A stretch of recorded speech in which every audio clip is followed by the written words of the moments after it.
Allohim, meni o'z holimga tashlab qo'yma. Ey olamlarning Robbisi, o'zingga hamd bo'lsin.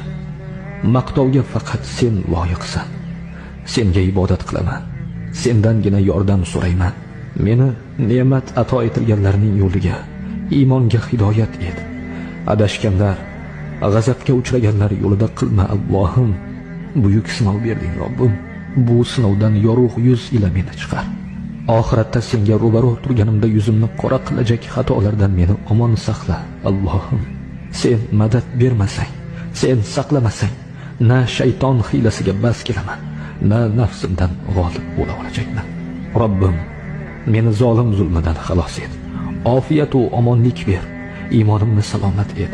Rasuling Muhammad sallallohu alayhi va sallamga munosib ummat et. Robbim,